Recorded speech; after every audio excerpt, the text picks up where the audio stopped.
Cámara despacha a comisión mixta proyecto que crea Consejo Fiscal Autónomo. Inician discusión de proyecto que regula protección social para trabajadores independientes. Comisión investigadora de ENAP solicitará prorrogar su mandato. Comisión investigadora por crisis de TVN aprueba conclusiones. Debaten proyectos sobre cuota de género en elecciones regionales y municipales.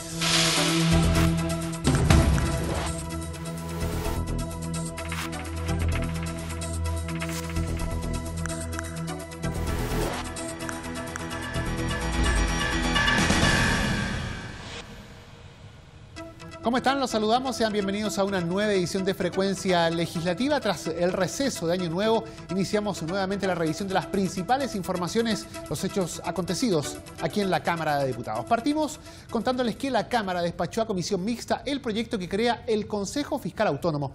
La corporación ratificó la mayor parte de los cambios impulsados por el Senado, con la salvedad de una norma que plantea alternativas distintas para sancionar la divulgación de información sensible o secreta por parte de los consejeros.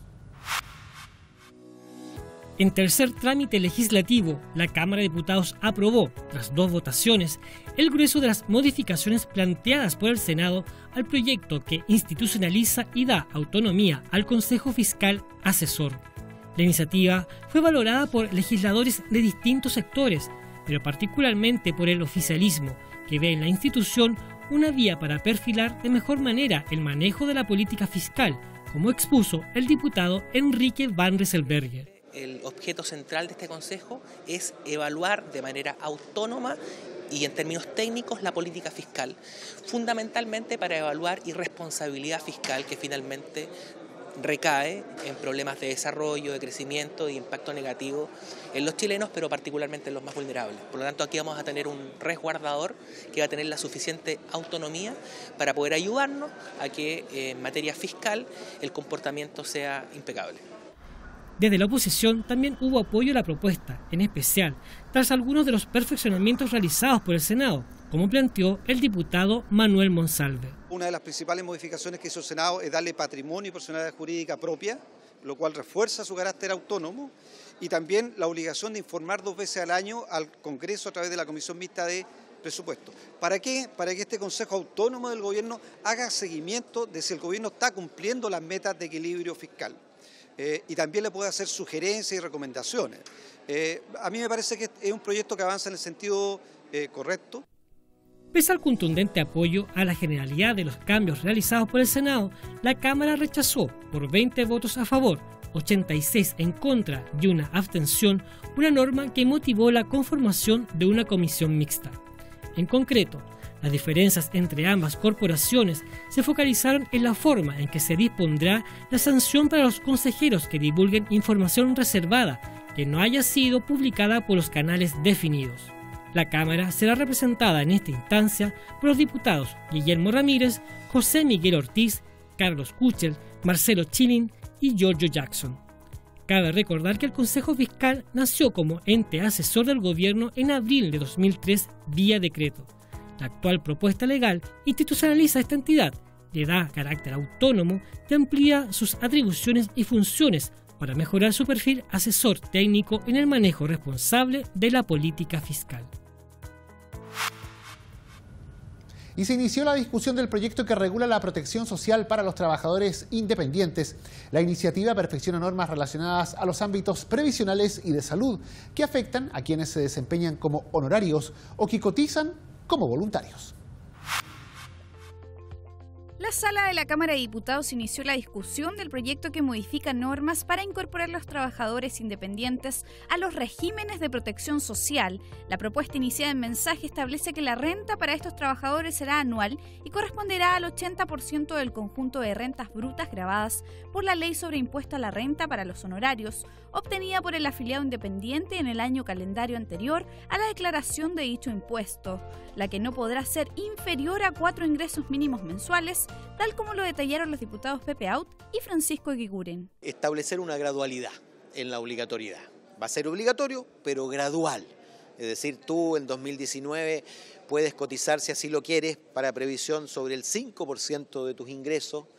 el segundo año sobre el 17, el tercer año sobre el 27, hasta llegar después a un máximo del 80% de tus ingresos. Segundo, actualiza la edad, porque tú sabes, como no es razonable que una mujer de 50 años que le quedan pocos años para jubilar, o un hombre de 55 que le quedan pocos años para jubilar, se le imponga la obligatoriedad de cotizar, se excluyeron en la ley los que cumplían esa edad al 2012.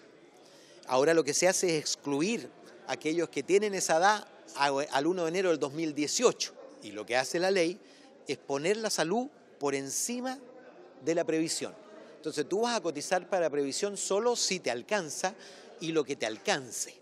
Tenemos que corregir un defecto. Acá no se trata de perjudicar a nadie, se trata de mejorarle la condición a la gente. De acuerdo a la ley vigente, los trabajadores independientes tienen que cotizar su 10% al tiro. Aquí se gradúa la cotización en 8 años y el octavo año llega al 80%, ni siquiera al 100%.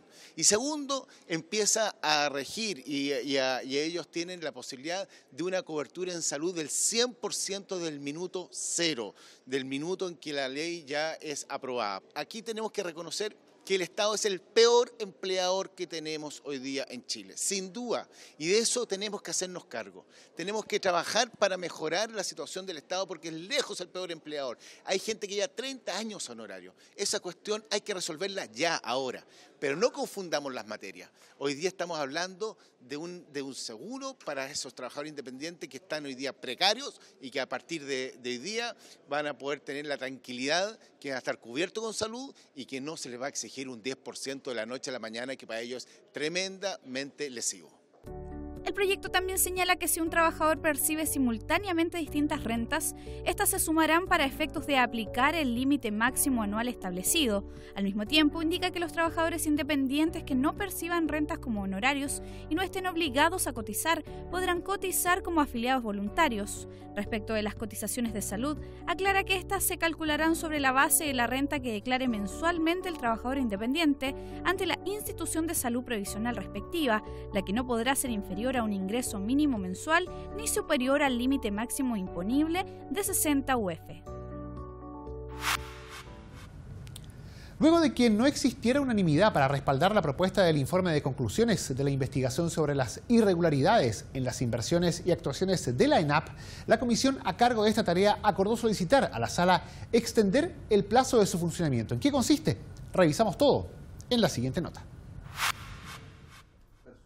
El 14 de agosto comenzó a funcionar la comisión investigadora sobre eventuales irregularidades en las inversiones y actuaciones comerciales realizadas por la empresa nacional del petróleo ENAP. Las indagatorias fueron al periodo comprendido entre los años 2014 y 2018 y buscaron también determinar el efecto de las inversiones y gestiones comerciales en su actual estado financiero. Sin embargo, tras los antecedentes recabados, aún no es posible alcanzar un informe que logre el acuerdo de sus integrantes.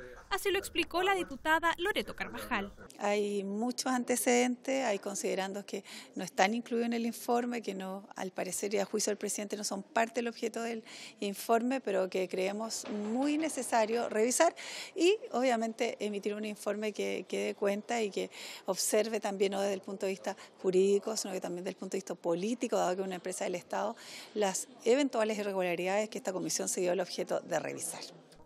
Para representantes del oficialismo, no se está dando cuenta de los errores cometidos por la administración de la estatal, pues no existe concordancia con lo que se señala en el informe de Contraloría que alerta sobre las irregularidades y que motivó la creación de esta instancia, tal como puntualizaron la diputada Jimena Osandón y su par, Leonidas Romero. En general todo parece bastante bien, excepto un informe Contraloría que no se condice mucho con las explicaciones que dieron la actual administración y de los pocos que vinieron de la anterior. Yo creo que ahí radica todo el problema. Por un lado, el señor Tocman no vino nunca y yo creo que ahí tenemos que hacer un cambio constitucional en eso, porque la responsabilidad se debe llevar por más tiempo. Y por otro lado, hubieron respuestas que después se lo mandaron por escrito. Entonces, cuando la respuesta por escrito no está, a esta altura está la contrapregunta. Yo no estoy conforme, por eso hoy día estoy haciendo gestiones para ver cómo avanzamos en este tema, que repito, creo que estamos blanqueando lo que pasó en ENAP en el gobierno de la señora Bachelet y también le estamos dando una mano a lo que está pasando hoy día. La comisión acordó solicitar el acuerdo de la sala para prorrogar su funcionamiento y poder elaborar un informe de consenso. Y la Comisión Investigadora por la Crisis de Televisión Nacional de Chile aprobó sus conclusiones. La instancia concordó un texto entre el oficialismo y la oposición que hace referencia a las filtraciones de información reservada de la empresa, a la crisis financiera del canal estatal y a las propuestas principalmente para modificar su gobierno corporativo. La Comisión Investigadora TVN concluyó su mandato y aprobó las conclusiones y propuestas que contendrá el informe. En él se abordan varios puntos como las filtraciones de información reservada de la empresa, pero sin establecer responsabilidades políticas al expresidente del directorio de TVN, Francisco Rego, como proponía la oposición. Se optó así por la propuesta alternativa del oficialismo, como explicó el diputado de Bópoli, Luciano Cruzcoque. Primera era la responsabilidad del deber que le correspondía de reserva, que le correspondía al expresidente de Televisión Nacional, Francisco Rego, y el informe de mayoría votó que no le cabían responsabilidades o que era imposible determinarlas, dado que muchas personas habían tenido acceso al documento del informe de Contraloría Interna.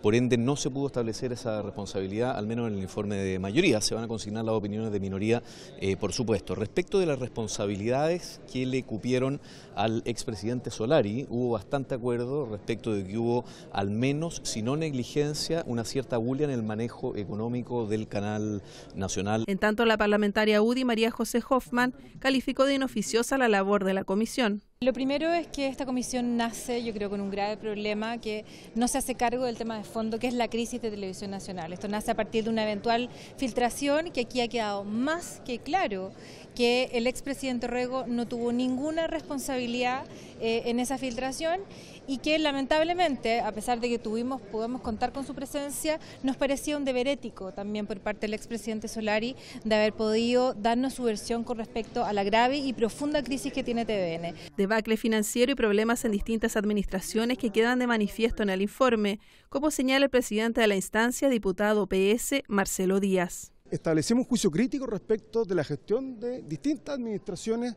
de Televisión Nacional.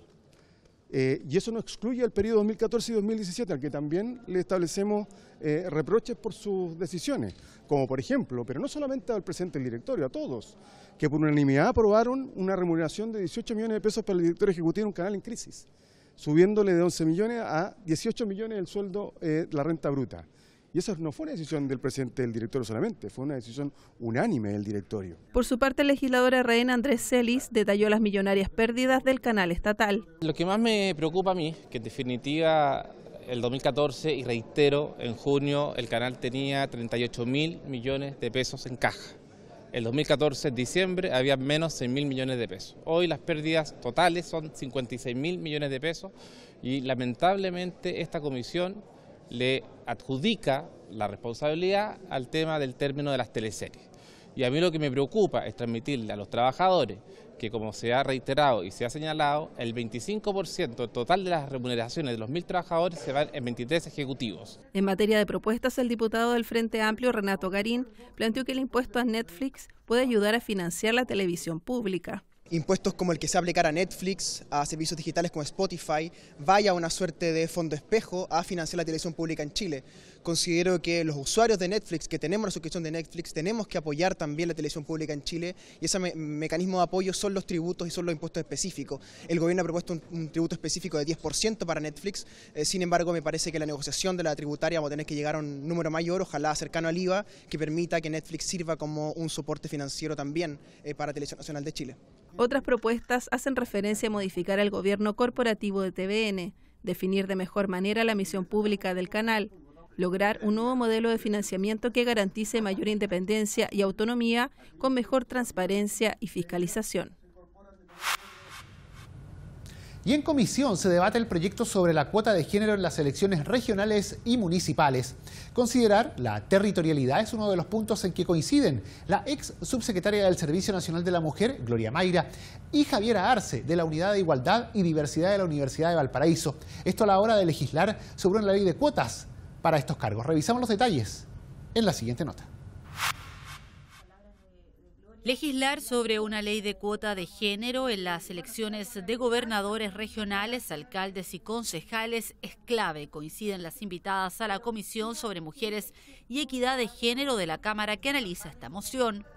Si bien ya existe una experiencia previa en este ámbito, con la ley de cuotas en las elecciones parlamentarias, hoy existe la posibilidad de profundizar hacia la pertinencia territorial de este instrumento, subrayó Javiera Arce de la Unidad de Igualdad y Diversidad de la Universidad de Valparaíso.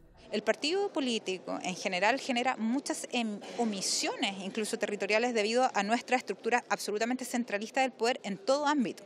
O sea, todo este centralismo que tenemos de las decisiones públicas, por ejemplo, desde el Estado, que se toman en Santiago, eso mismo se replica a niveles de partidos políticos.